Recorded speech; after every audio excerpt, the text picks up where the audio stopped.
Hi, this is Dr. Paul, and I'm sitting with Dr. Garrett Bode, chiropractic physician right here in Oldsmar, Florida. And the topic today is, what is a whiplash injury? What are the symptoms, and how does it exactly happen, or what are the complications?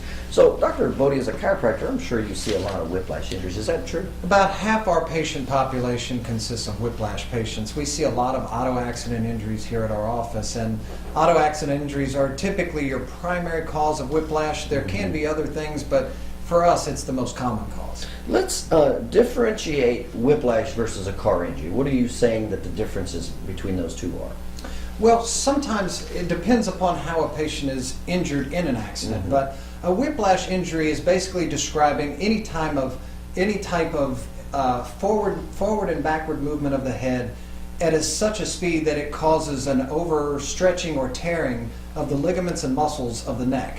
When the head goes back extremely fast, you tear the muscles in the front of the neck. It's actually a rebound off of the seat itself, causing the head to throw forward, that tears and pulls all the muscles and structures in the posterior or back part of the spine. And what makes a whiplash injury more complicated than a typical just regular injury?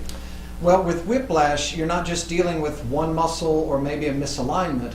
You're dealing with the entire cervical spine, and to some extent, even down into the mid-thoracic, or even sometimes all the way throughout the spine. The muscles and the spine itself all function as one unit. So if one part of it begins to have a problem or an issue, then that can translate to an issue for the entire spine. I see. Now, when a whiplash happens, what are the typical symptoms that when somebody has a whiplash? What are you seeing? Obviously, first and foremost, they're going to tell you my neck hurts, I'm having pain in my neck, but there's some other severe symptoms that can occur. Things like blurred vision, ringing in the ears, slurred speech, vomiting, nausea, a lot of these things that can be basically a concussion type injury that's caused from a whiplash. When the head gets whipped forward and back very quickly, the brain that sits inside the skull, remember, it sits sitting basically in fluid. So if the head gets shifted backward extremely fast, then the front of the brain bangs into the front of the skull. Then the head goes forward and the brain backs into the back of the skull. That trauma to the brain creates a concussion, and that's very common in whiplash type injuries. So it sounds like almost like a brain bruise. Absolutely, or what you call a subdural hematoma, or a hematoma to the brain itself. But you know, I could see where patients wouldn't connect dizziness, blurred vision, and slurred speech with neck pain from an auto accident. It's very common. Patients come in and they usually tell me secondarily, or like, gosh, doc, you know, you had on your paperwork all these symptoms I've been having. I didn't realize that these were coming from a whiplash. You know, I figured I was just having maybe I was catching a cold or getting the flu or something along those lines. But we see those commonly in whiplash type injuries. Now, will whiplash injury heal on its own? It will heal. Just like the broken finger in my hand healed, but it didn't necessarily heal properly. Right. What we'll typically do is those muscles and ligaments will heal back together, but you're going to have an excessive amount of scar tissue formation. You're going to have the bones of the spine that have been shifted out of their proper position because of this trauma, still sitting in that bad position, causing a degenerative process to form into the neck.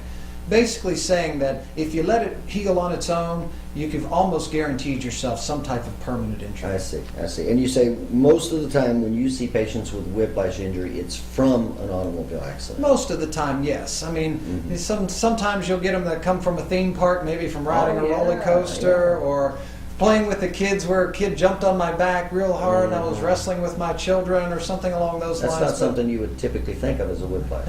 Patients don't always think of they always don't think of the cause, but yeah, once you start talking to them, you get the information to find out what's causing their problem. Sometimes they're often surprised by the result. And let's just do a rundown here with the anatomy. You said let's just go through each piece of the anatomy and what happens to it. So you're in the whiplash injury. What's going to happen to the muscles? The muscles, like I said, we're going to be overstretched, torn, pulled. Okay. We can have trauma to the muscle. We can have trauma to the ligaments. Now, what happens to the ligaments? The ligaments as well. You remember, the ligaments and the muscles of the spine are there to hold the structure of the spine in the proper position and keep everything tight and in place. If those get ripped, if those get shifted very quickly, then you're going to tear those ligaments as well. The disc itself, in between those bones of the spine. As the head gets pushed forward, those discs are compressed and squeezed together, kind of like an Oreo cookie.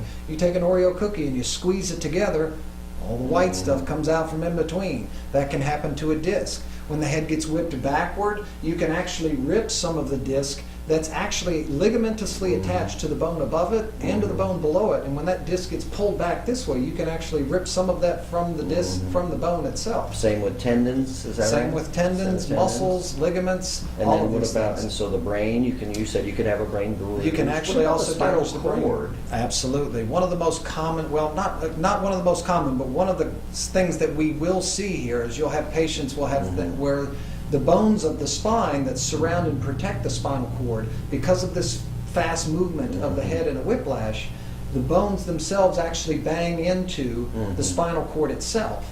And as we all know, if a trauma is bad enough, you can actually sever that spinal cord if the whiplash is strong enough. So it sounds like the whiplash injury can involve a lot of different parts of your anatomy. Absolutely. And not only can it involve several different parts of your anatomy, but it can also affect a large part of the body, because it may not just affect one area. Okay.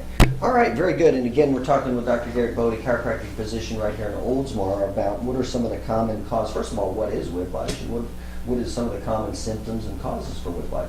If you're suspecting you have a whiplash injury due to an auto accident, etc., certainly feel free to give Dr. Bode a call right here in Oldsmar, Florida.